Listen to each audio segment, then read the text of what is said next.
¿Qué hay, chavales? Hoy os traigo un tuto sobre las formas y artes de pesca. En uno os traje los peces, ¿no? Las clases que hay, ¿no? Qué tipos. Y en este, cómo se capturan, ¿no? Qué artes se usan, ¿no? Algunas invasivas, otras evasivas. Algunas buenas, otras con polémica, ¿no? Hoy en día hay de todo. Pero bueno, vamos a hablarlas y explicarlas, ¿no? Cada una, que serían... La primera sería que vamos a explicar sería, aquí vemos cómo pesca, ¿no? El tipo, si fuera así, todo a la llama, a nuestros queridos pescaditos. Pues bien, sistemas de arte de pesca. La pesca marítima, ¿no? Aparejos de anzuelo. Se entiende por aparejos de anzuelo aquellos sistemas de pesca compuesto básicamente por cabos de fibra y anzuelos, de los que se autorizan tres modalidades tradicionales: líneas, palangres, palangrillo y poteras. La línea está constituida por varios anzuelos unidos a un sedal. Son poco utilizadas en la pesca local. Su uso está permitido durante todo el año y sin limitación de zonas. Palangre. El palangre está constituido por un cabo llamado madre, de longitud variable, de las que parten otros cabos más finos denominados brazoladas, a los que se empatan los anzuelos. Pueden ser de fondo o de superficie, según estén fijados al fondo marino. El palangre de superficie se utiliza fundamentalmente en la pesca de altura. La pesca con palangre en cualquiera de sus modalidades podrá ser ejercida durante el año fuera de las rías. Bien, aquí está. Aquí mejor no. La longitud máxima de los palangres de fondo será de 5.000 metros y el número máximo de anzuelos que se empleará será de 2.000, debiéndose respetar una distancia mínima entre las brazoladas de 2 metros a 50 centímetros. Y este sí el ancla, ¿no? Pues si no se mira bien, ¿no? La boya, el palangre, claro, la línea esta, y las brazoladas, ¿no? Con los anzuelos cebados. Y aquí sería el cabo madre, este de aquí, la brazolada y el filestorio y el anzuelo, ¿no? Bien. El palangrillo, ¿no? Es similar al palangre y se diferencia de este únicamente en sus dimensiones. Puede utilizarse en todas las áreas y durante todo el año. La longitud máxima total del palangrillo será de 2.000 metros y el máximo número de anzuelos empleados de 1.000. La distancia mínima entre brazoladas será de 1 metro. Cuando se despachen las embarcaciones indicará la modalidad de pesca a la que vaya dirigidos los palangres que lleven a bordo. No se podrá llevar en cada salida más de un tipo de palangre, en los descritos anteriormente. El tamaño y el tipo de los anzuelos que se empleen no podrá ser en ningún caso inferior a los que se señalan a la continuación, según las especies pesqueras. Medidas, ¿no? Esto, bueno, a ver, la merluza, el congrio, el mero, el tomás, la palometa y el besugo son 3,85, ¿no? Y 1,60. Las medidas, si lo queréis, ¿no? Para apuntar o así, no sé. Robaliza, isargo, pargo y huertorella son 2,70 y 1,05. Y la faneca, maragota, cabra y bello son 2,05 más 0,05, ¿no? O 0,80, o sea, de largo y la abertura, ¿eh? De largo en centímetros, es 3,85 y de abertura es 1,60. La merluza, el congrio, el mero, el tomás, la palometa y el besugo. La robaliza, el sargo, el pargo y la bertorella de largo son 2,70 y de abertura es 1,05. Y la faneca, maragota y cabra y bello de largo es 2,05 y de abertura 0,80. Por si queréis ponerlo, ¿no? Un trabajo a mayores o bien. Artes y aparejos de enmalle. Son artes de enmalle aquellas que están armadas de forma de que las distintas especies se capturan al quedar embolsadas o atrapadas en las mallas de las redes rectangulares que las constituyen. Las redes se calan en posición vertical disponiendo la cuerda superior de flotadores y estando la inferior convenientemente lastrada y podrán estar apoyadas en el fondo o no, según la especie que se vaya a capturar. Se pueden utilizar como artes fijas, cuando ambos extremos queden fijos al fondo, o artes de deriva, cuando al menos una de ellas quede libre, a merced de las corrientes. De las artes de enmalle fijas describiremos rascos, volantas, vetas, trasmayos, miños, de las cuales de enmalle a la deriva, el seito. Artes de enmalle fijas. Los rascos. Los rascos tienen forma rectangular y están compuestas de varios paños de red unidos, armados entre trallas y flotadores y plomos, de forma que el balance flotador-plomo le hace adoptar una posición casi tendida en el fondo al que se fija con rizones. Longitud máxima total del arte o artes que se calarán por buque y día. Se establecerán según en cada embarcación. Entre 2,5 y 5,5 tras son 1000 metros, equivalen a 20 paños, ¿no? Embarcaciones entre 5,50 y 7,50, 2000 metros, equivalen a 40 piezas. Embarcaciones entre 7 y 10 son 3000 metros, equivalen a 60 piezas. Y embarcaciones entre 10 y 15, 4000 metros, equivalen a 80 paños. Y embarcaciones superiores a 15 son 5000 metros, que son 100 paños. Bien. La pesca con rascos se puede ejercer durante todo el año y no se utilizará nunca dentro de las líneas de referencia del anexo 1. En ningún caso se utilizará en fondos inferiores a 40 metros de profundidad. El arte se levantará de su calado semanalmente, antes de las 12 horas del viernes, y podrá ser calada de nuevo a partir de las 12 horas del domingo. Los buques dedicados a esta actividad deben regresar a puerto y permanecer en él durante ese periodo. Y aquí vemos, ¿no? El enmalle, el pescado, ¿no? ¿Cómo sería? Se meten, ¿no?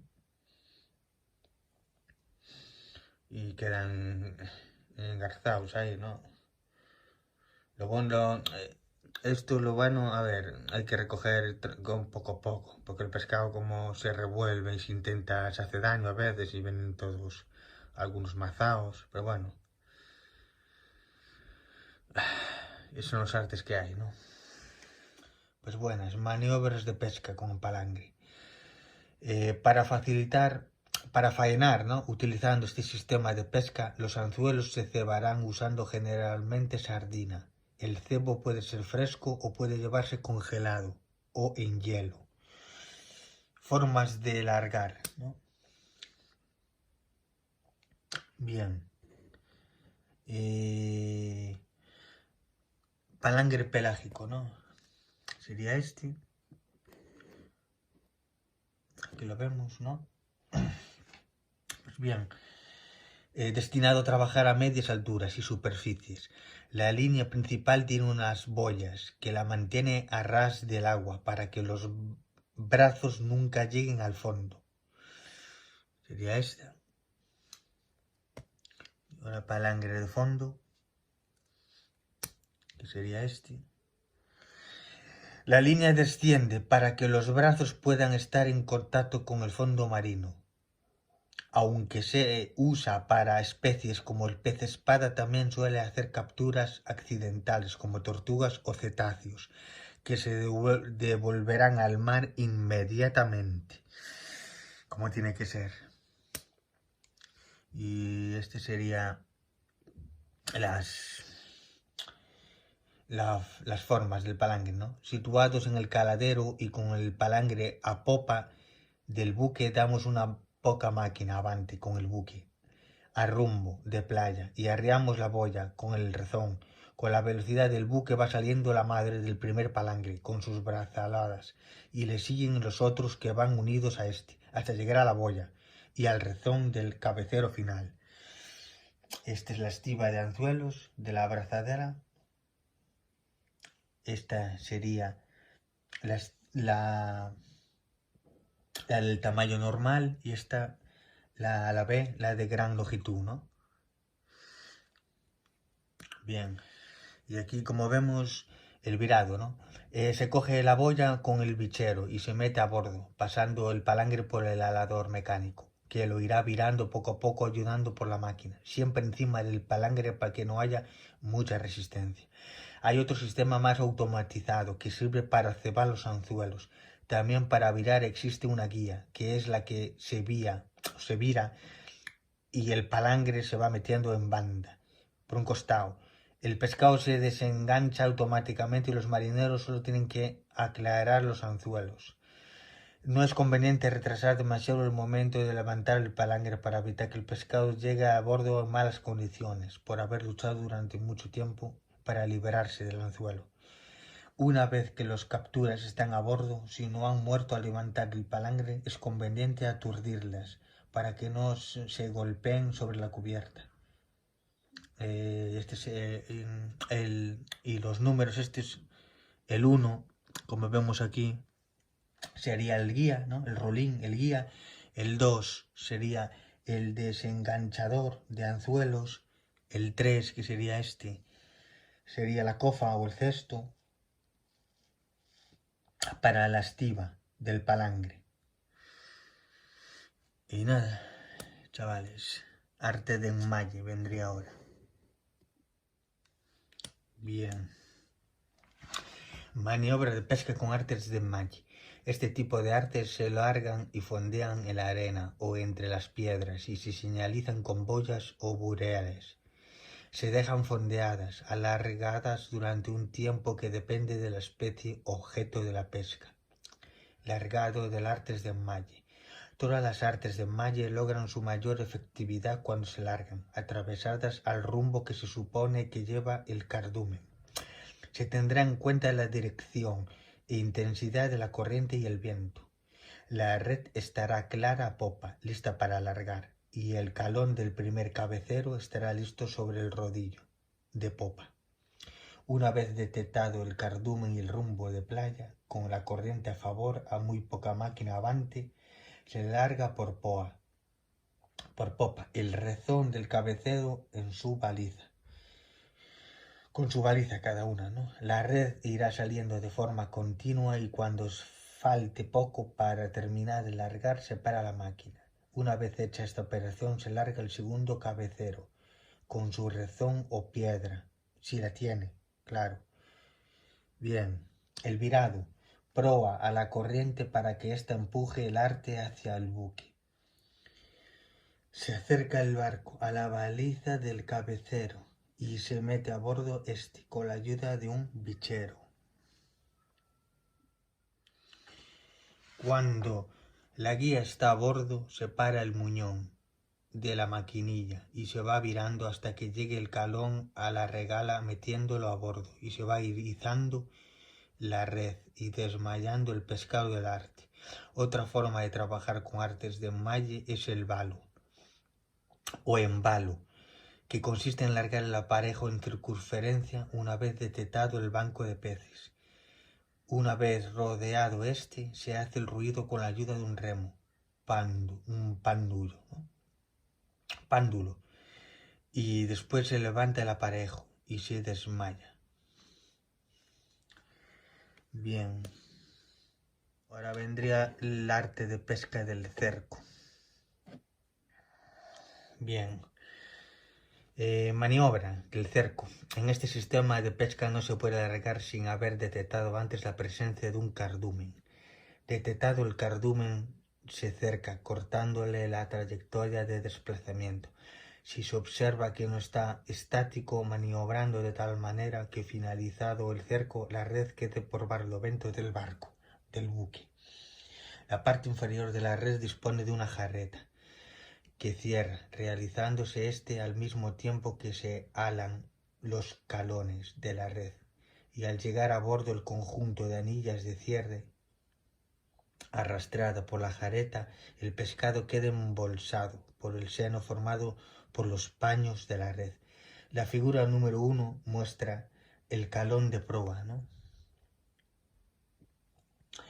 Y de la red balizado por la boya A, mientras el barco marcha avante y realiza la primera fase del cerco, del cardumen B, saliendo la red clara de a bordo merced de la velocidad del buque. En la figura número 2, en esta, muestra la segunda fase de la maniobra total del cerco. El cabo del calón de popa pasa por el alador, iniciándose la virada o recogida de la red, al mismo tiempo que el cabo del calón de proa recogido de la baliza pasa por una polea del carro y es virado por la maquinilla.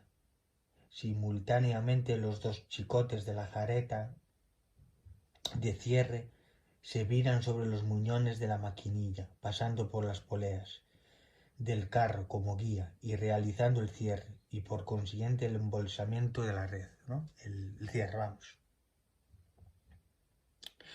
Bien.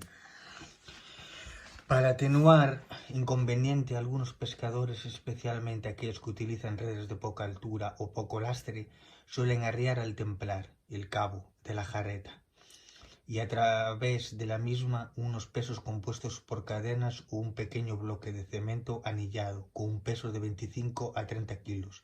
Se arría por una banda. De esta forma se logra un mayor y más rápido hundimiento de la red al juntar las anillas. Durante esta maniobra, al llegar a bordo el calón de proa, se mete a bordo a mano hacia la mura, haciéndolo firme al aparecer el paño del copo. Sería este dibujo, ¿no? Aquí está. Bien. Durante esta maniobra, ¿no? El calón de popa pasa por el alador y empieza a cobrar la red a bordo, siendo estivada, según va llegando y de manera clara para mantenerla lisa para una próxima largada. Mientras tanto, el conjunto de anillas de la red llega al costado del barco y se mete a bordo. A medida que el alador va pidiendo anillas, al ser estas articuladas, se abre el cierre zafándolas de la jarreta, soltándolas y van pasando por el alador. La figura sería esta. Bien. Cuando la totalidad de las anillas hayan pasado por el alador, el pescado queda arrinconado en el copo de la red, situado sobre el calón de proa, y esta circunstancia se para el helador para no comprimir demasiado el pescado, que sería aquí, ¿no? Figura 4. A continuación se da una boza al seno de red que va desde el copo del alador. Se mantiene el copo abierto mediante un remo o un charango de madera, ¿no? Le llaman. Y con el auxilio de un troel, salabardo, con una tira de cabo por medio de la maquinilla se va sacando poco a poco el pescado del copo, tragándolo a la bodega. Aquí está, ¿no? Bien. Ahora vendría el arte de pesca del arrastre, ¿no? Que son los más conocidos, ¿no? El cerco, el atún, el arrastre. Bien. Arrastre de fondo. Se arrastra una red de gran tamaño y con forma de saco por el fondo del mar mientras un sistema compuesto por pesos y flotadores hacen que se abran una especie de puertas que permiten la entrada de los peces en el interior e imposibilita su salida. Sería este. Y aquí veremos mejor, ¿no? Aquí está. Bien. Pelágico, arrastre pelágico. Bien. Sería este, que es parecido. Aquí lo vemos. De nuevo, redes que dan forma a un cono, terminan en un copo. La estructura es más grande que la vista en la técnica de fondo y se emplea para trabajar a una profundidad media o superficial. Bien, arrastre de varas. Bien, que sería esta, que la miramos. En esta ocasión el sistema queda abierto horizontalmente por una vara metálica o de madera que llega a superar los 10 metros de longitud. Sería esta, ¿no?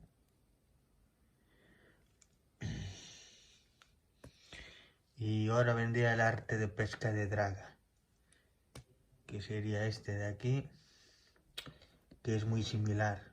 Pero ¿qué pasa?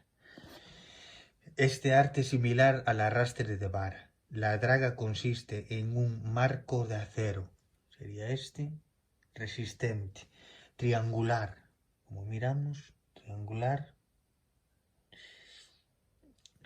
que tiene una barra dentada detrás de la cual hay una pesada red. Forma una balsa donde es retenida la captura. Los mariscos son removidos de la arena y la grava y arrastrados a la bolsa.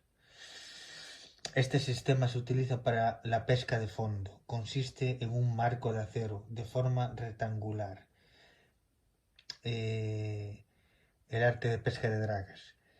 Que se introduce en el fondo marino quedando parcialmente oculto por la arena. Detrás de este hay una red con forma de saco que al elevar el marco logra capturar todo lo que había y dejarlo atrapado. Suele utilizarse para atrapar sobre todo bivalvos.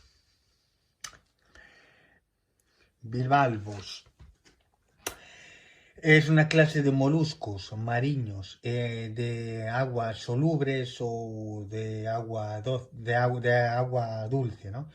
En esta clase encontraremos además especies tan conocidas como los mejillones, las vieiras, las zamburiñas, las ameixas, ¿no? Las ostras, las navajas y los berberechos y etcétera, ¿no? Todos esos, ¿no?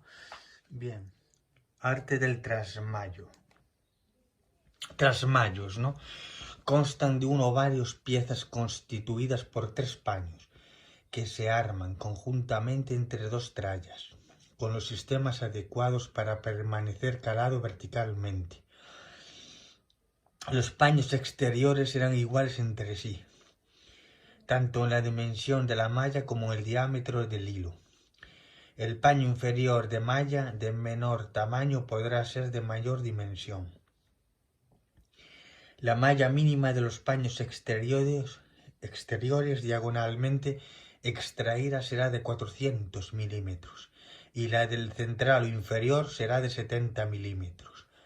La altura máxima del arte entre trallas será de 2 metros y la longitud de cada una de las piezas no excederá de 50 metros. La longitud máxima total del arte o artes permitidas por buque y día será la misma que la señalada para las vetas.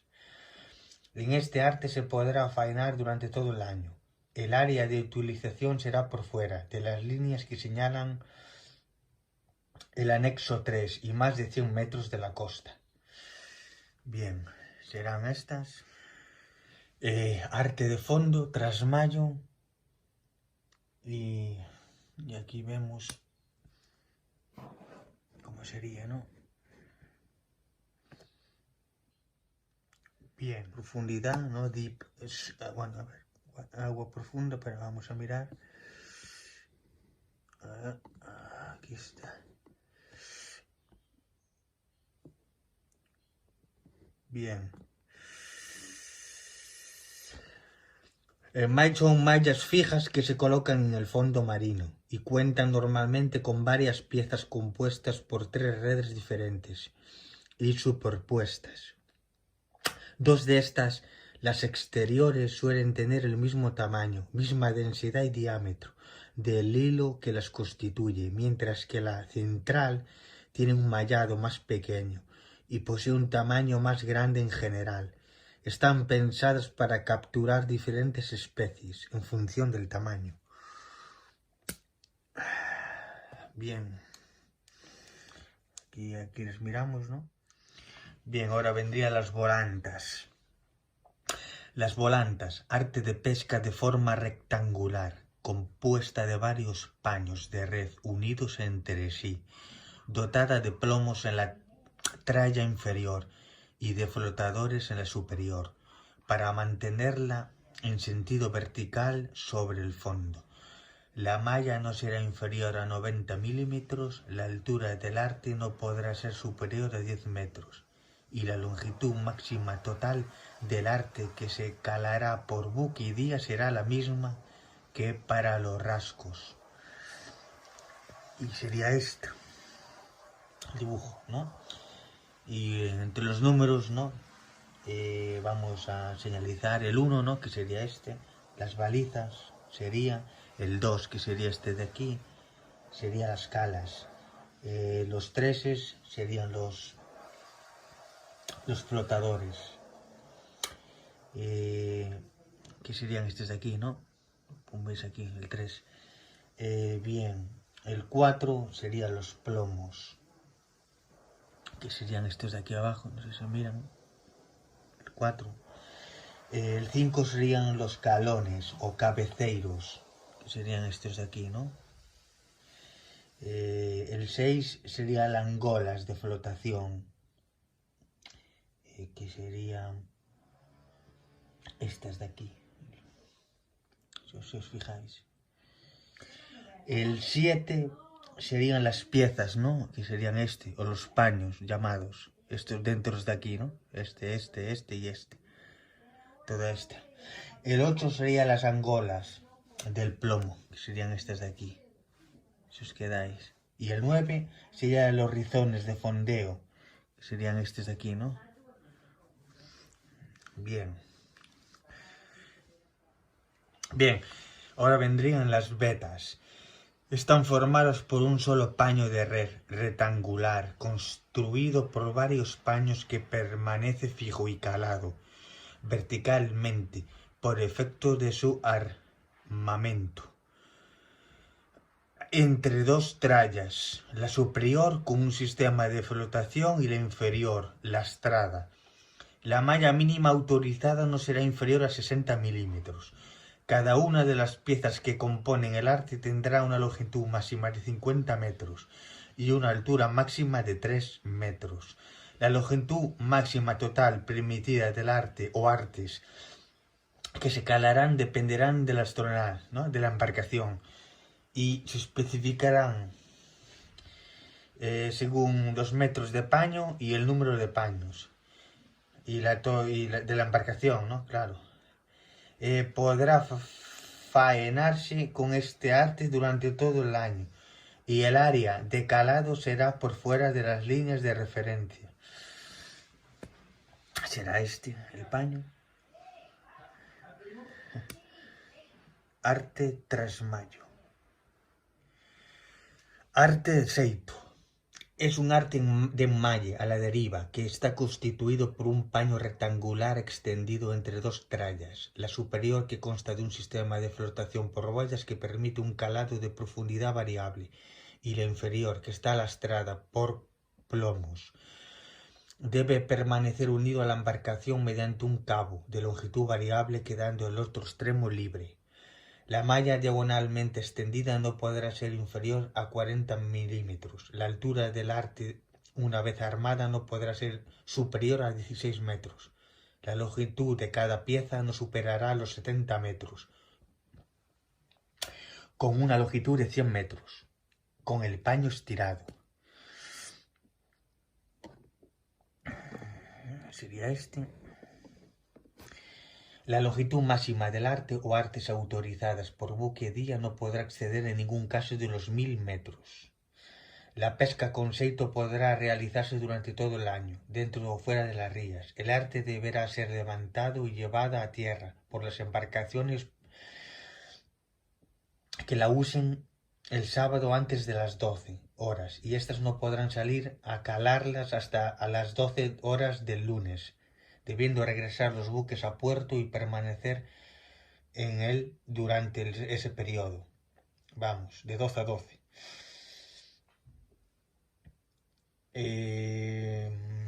este sería así el arte de deriva del seito, ¿no? Un arte de enmalle. Ahora vendría el de las nasas.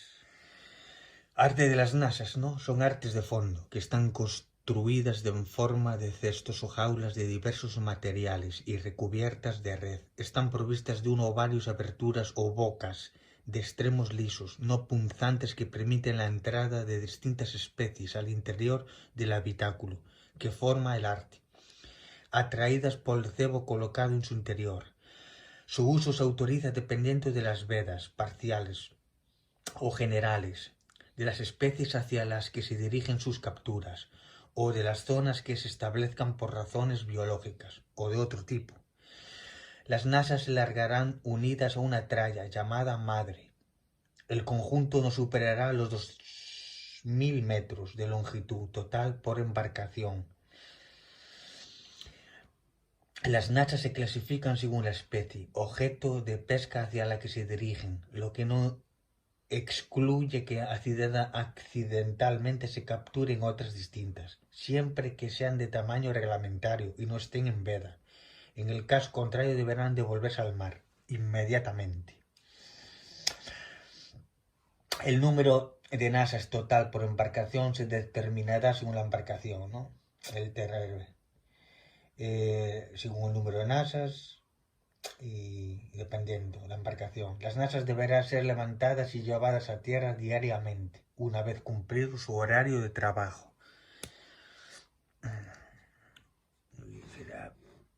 Este sería... No se podrá calar ni podrá permanecer en el mar los fines de semana a partir de las... Depende del horario, ¿eh? Porque eso no voy a decir las horas ni tal, porque eso puede cambiar, ¿no? Con los años esto puede cambiar. Bueno, pero los buques deberán regresar a puerto durante ese periodo, ¿no? Durante el tiempo ese. Y durante las épocas de veda de las especies en captura por las nasas, estas deberán transportadas a tierra y no podrán permanecer en la zona portuaria, las nasas. Bien, este sería el tren, ¿no? O raseiro de nasas. Bien. Antes de largar las nasas se ceban estas y se lastran generalmente con piedras para lograr su hundimiento y permanezcan en horizontal sobre el fondo del mar. Cada nasa va atada con una rabiza y esta va atada a un cabo que acaba en una boya, una en su principio y otra al final. El conjunto de nasas o cacea, llamado también, se larga al fondo de las zonas en las que abundan piedras y algas. Generalmente se fondean caceas con unas 60 nasas que están separadas entre sí unos 30 metros y se balizan solamente los cabeceros, forma de largar una cacea. Alcanzando el lugar de largada con proa máquina avante se mantiene el rumbo a favor de la corriente. Se larga la primera boya y a continuación el rezón. Seguidamente comenzará a salir la madre y se irán largando las nasas ordenadas a medida que la madre lo vaya pidiendo. Al final se largará el segundo rezón con su boya.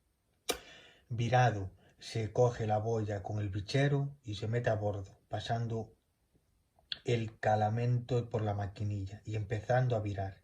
Conforme van llegando las nasas se meten a bordo y así hasta estivarlas y hasta llegar al rezón final. Conforme van subiendo las estiváis, ¿no? y cogéis la captura, ¿no? Bien, estos serían los distintos tipos de nasas, ¿no? Los que hay, las típicas, ¿no? También estas, las que se hacen. Yo tuve yo tengo estas también las tuve, las grandes, estas también. Y estas, antes las había. Es que hay varios tipos de ellas. Tipos de NASAs, ¿no? Los tipos que hay. Que la primera sería la NASA para la nécora. Se construyen de forma cilíndrica o poliédrica, con dimensiones máximas de 50 centímetros de largo y de 35 centímetros de diámetro o altura. La boca de entrada en su diámetro mayor tendrá como máximo 16 centímetros. Cuando esté recubierta de red, la malla mínima será de 16 milímetros. En caso de estar recubierta de otro material, el lado del cuadrado de los huecos que forme no será inferior a 10 milímetros. Podrá usarse durante todo el año, salvo durante el periodo de veda total o parcial en esta especie. Para la nécola, ¿no? Ahora vendría la NASA para el camarón. Sus características y dimensiones máximas serán idénticas que las de la nécora, con la excepción de la boca de entrada, que deberá ser circular o cuadrada y con un diámetro máximo de 5 centímetros. El uso de esta NASA puede hacerse durante todo el año, salvo en los periodos en que se concrete la veda para la especie. Su uso será exclusivamente nocturno. Bien, ahora vendría la NASA para la langosta. La NASA para la langosta podrá ser cilíndrica o poliédrica y tendrá como dimensiones mínimas 55 centímetros de generatriz y 35 de diámetro o altura. La boca de entrada en su eje máximo será como mínimo de 23 centímetros. Si se recubre con red, la malla mínima de esta será de 70 milímetros. Si se emplea otro material rígido, el lado de los cuadrados de los huecos no será inferior a 35 milímetros. La NASA de langosta podrá utilizarse durante todo el año, salvo en periodos de veda total o parcial. Su lance será exclusivamente nocturno. El área marítima de utilización de esta NASA será siempre por fuera de las líneas de referencia que se señalan en el anexo 1. Bien. Ahora vendría la NASA para el pulpo. Nuestro colega el pulpo, que es el único que puede entrar o por aquí o por el costado, comer y salir y dejarte aquí las... Aún te deja algo, ¿no? Te deja los restos. Pero bueno, la captura del pulpo fuera de la ría según las líneas definidas en el anexo 1 podrá usarse nasas cerradas, similares a de las nécoras o nasas del tipo abierto. Dentro de las líneas del anexo 1 para la captura del pulpo se utilizarán exclusivamente nasas abiertas. Podrán construirse de diversos materiales, salvo aquellos que se puedan prohibir reglamentariamente. Las dimensiones máximas de las nasas serán 40 centímetros de largo por 35 centímetros de ancho o largo, dejando la cara superior abierta. Las mallas o claros no serán inferiores a 20 milímetros del lado de cuadrado. Se utilizará en cualquier época del año en lance diurno. Bien. Ahora vendría la de las fanecas. Fanequeira, ¿no? Le llaman nasas fanequeiras. Serían estas. Para que miréis. Bien. La nasa fanequeira está formada por un armazón de forma cilíndrica con aros metálicos de 2 metros de diámetro máximo y varillas verticales de un máximo de 80 centímetros de altura. Lleva 2 entradas opuestas hechas de red que se prolongan de forma troncocónica hacia el interior de la nasa. La malla que cubre el armazón deberá ser de 50 milímetros de lado. Su uso está autorizado fuera de la ría, según la línea del anexo 1, después del estudio y la elaboración de la normativa que regirá su empleo y que establecerá la Consellería de Pesca, Marisqueo y Agricultura mediante planes específicos. Sería esta la nasa fanequeiras, ¿no? Y esta sería el detalle de los embudos, ¿no? Entradas o de la nasa fanequeira, ¿no? Y sería así, chavales, los tipos de nasas ¿no? Y para qué son. Pues bien, sería esta. Las almendrabas se comienzan a calar o colocar unos 2 meses antes de empezar la temporada de pesca. Es un arte fijo de redes verticales que se sostienen en superficies con flotadores y cuya fijación se hace mediante miles de metros de cables.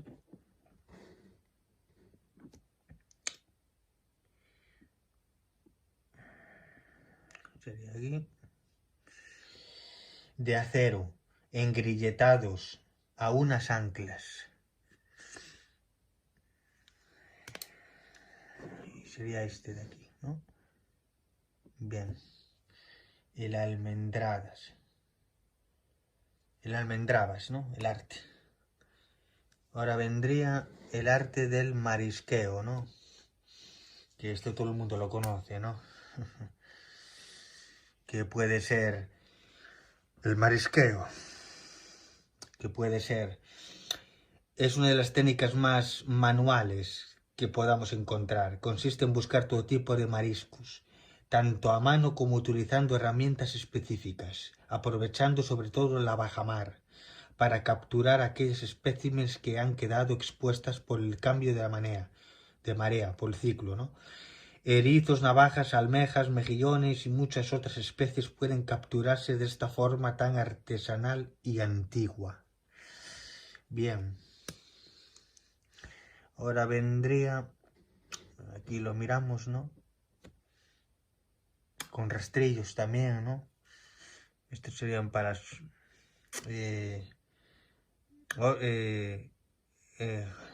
¿cómo le llaman? Almejas y todo esto. Esto se mira.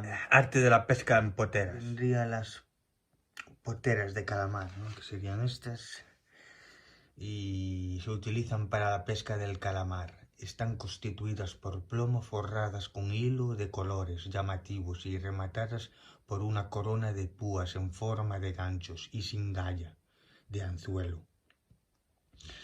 Por la parte superior de la potera y firme en un pequeño orificio practicado en la misma se hace firme la tanza, que unas veces está constituida por la misma línea y otras por 2 o 3 brazas de tanza muy fina, unida a continuación a la línea que suele ser de tanza de mayor mena.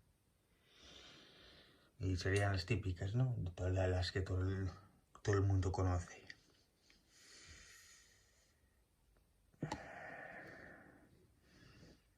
Bien. Las poteras se usan para capturar a todo tipo de moluscos, ¿no? Cefalópodos también, ¿no? Sean calamares o pulpos, como también para pescar jibias. Se trata de una serie de anzuelos agrupados de forma que poseen muchas puntas con los que logran engancharse. Se trata de un plomo rematado en una corona de anzuelos al que se une un sedal. ¿No? Vamos. Los típicos, ¿no? Si estáis en el muelle o al que le guste por pesca deportiva o yo que sé, por hobby, ¿no? Pero bueno. Arte pesca deportiva, ¿no? Bien ahora. Bien. Bien, la pesca deportiva. Es una actividad deportiva relacionada con el ámbito de la pesca. Este se realiza a nivel personal o equipo de personas o competición.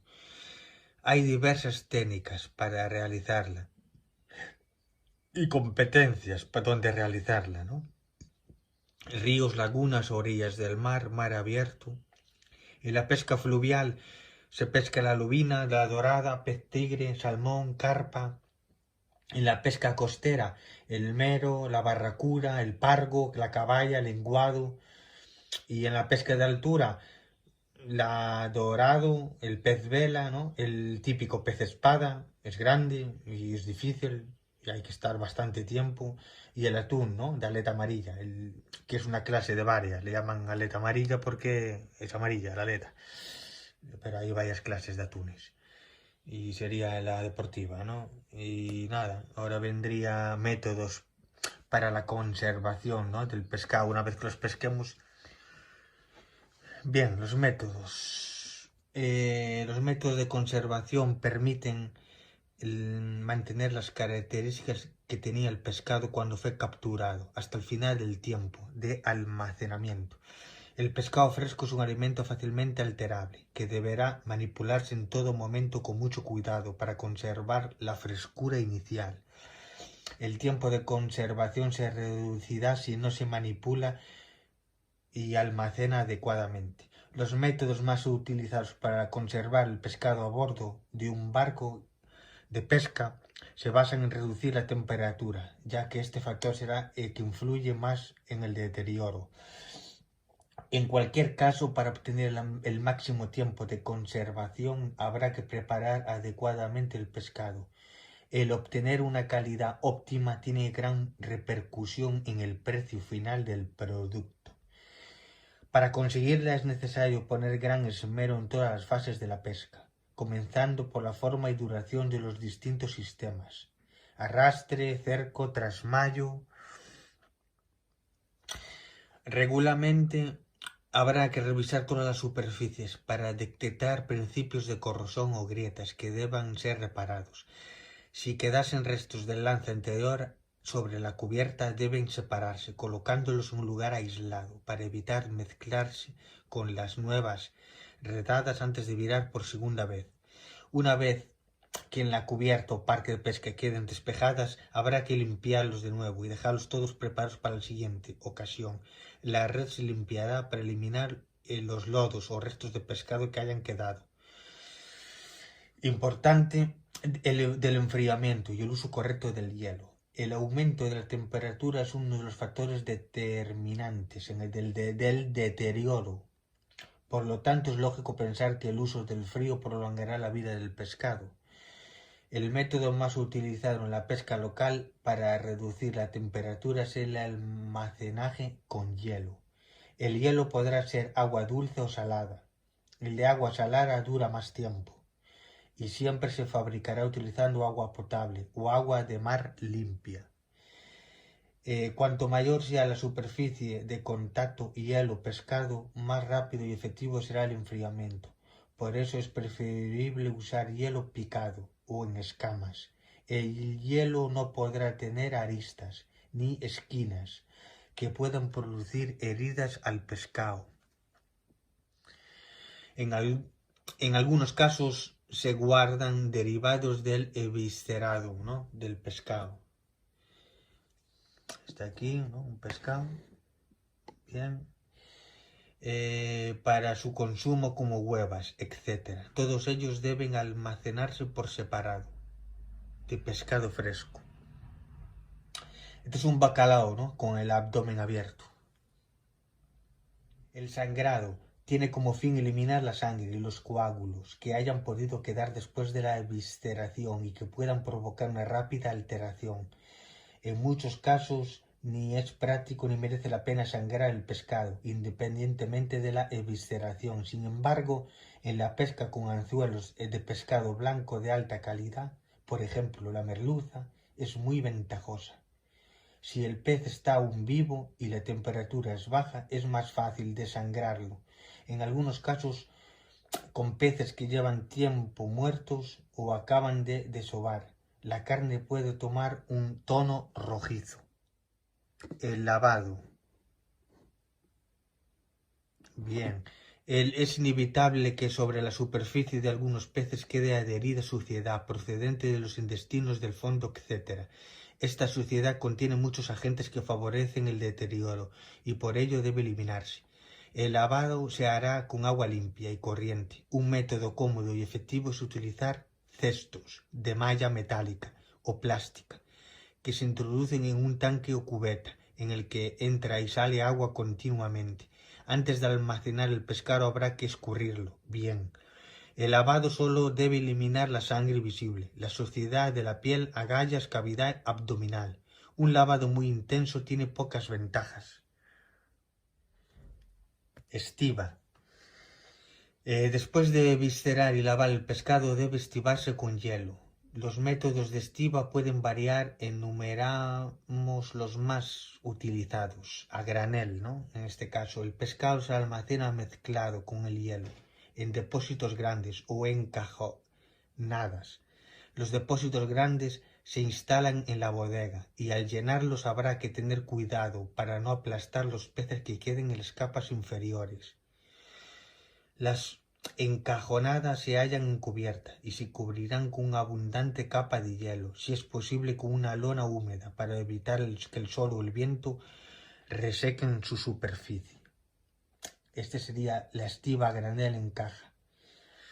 En estantes el pescado se coloca formado en una capa única, con el abdomen hacia abajo para evitar que se inunde, uno al lado de otro, y la cabeza con la cola, sobre capa de hielo picado, en unos 5 centímetros, dispuestos sobre el estante. Sobre la capa de pescado se pondrá más hielo y se dejará una cámara de aire entre este y el estante superior. Estiva en estantes, ¿no? Sería este. Esta sería estiva bien realizada. Estivas encajonadas y a granel en bodega. Bien.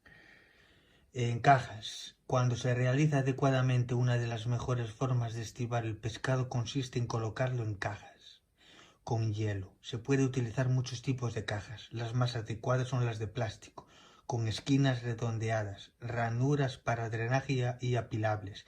La estiva se hará igual que en el caso de los estantes y no se llenará la caja por encima de los topes para evitar que a apilarles aplaste el pescado. Bien, el lecho del hielo sería unos 5 centímetros de aquí, ¿no? El espacio de aireación sería este. Y estiva en cajas. Bien. Y nada, chavales. Eso es todo. Y nada, chavales. Sería todo.